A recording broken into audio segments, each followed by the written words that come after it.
सरकारकडून प्रारूप प्रभाग रचना निवडणूक आयोगाकडे सादर आहे। राज्यातला पहिला प्रभाग रचनेचा प्रारूप प्रसिद्ध होणार आहे। मुंबई, पुणे, ठाणेसह मनपाचे प्रभाग आज स्पष्ट होतील। प्रारूप प्रभाग रचना जाहीर करून हरकती आणि सूचना मागवल्या जाणार आहेत। सुनावणीनंतर अंतिम प्रभाग रचना जाहीर होईल। प्रारूप प्रभाग रचना जाहीर करून हरकती आणि सूचना या मागवल्या जातील। महापालिका निवडणुकांच्या दृष्टीने तयारीला आता सुरुवात झालेली आहे। सरकारकडून प्रारूप प्रभाग रचना निवडणूक आयोगाकडे सादर केली जाते। अधिक माहिती घेऊया आपल्या प्रतिनिधी भाग्यश्री प्रधान आचार्य यांच्याकडून। भाग्यश्री, काय अपडेट? नक्कीच लागली। आता पुढच्या काही दिवसात साधारण 23 ते 25 ऑगस्ट पर्यंत प्रारूप प्रभाग रचना ज्या आहेत त्या निवडणूक आयोगाकडून जाहीर होतील।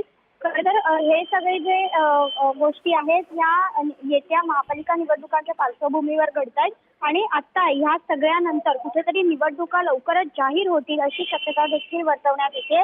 एकंदरीतच जर बघितलं तर संपूर्ण राज्यातील 29 महापालिका आहेत ज्यांच्या संदर्भात प्रभाग रचना जी आहे ती आता सुरू करण्यात येणार आहे। असं काम जे आहे ते आता सुरू करण्यात येणार आहे। आयोगाकडे सुनावणी घेऊन त्यानंतर 10 दिवसात अंतिम प्रभाग रचना जाहीर करतील आणि त्या प्रभागातील आरक्षण सोडत देखील होणार आहे। त्यानंतर प्रत्यक्ष निवडणूक जाहीर होईल। थोडक्यात 20 ते 25 डिसेंबरला मतदार आणि जानेवारी 2026 मध्ये नवे महापौर पदावर येतील अशी आशा सगळ्याच पक्षाकडनं सध्या व्यक्त केली जाते। त्यामुळे एकंदरीतच महापालिका निवडणुका आता अगदी काही दिवसात येऊन ठेपलेल्या पाहायला मिळतात। अगदी थोडक्यात म्हणजे दिवाळी नंतर या ठिकाणी निवडणुकांचं बिगुल वाजण्याची दाट शक्यता नक्कीच लागली।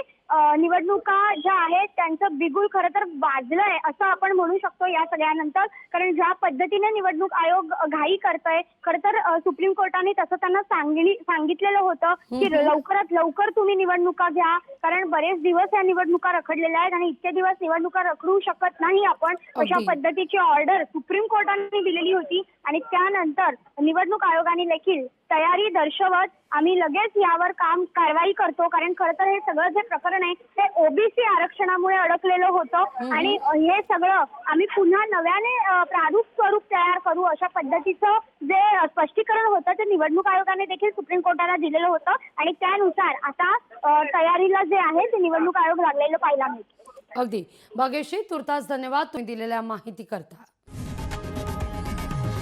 लोकशाही मराठी ऐका, पहा, जागरूक रहा।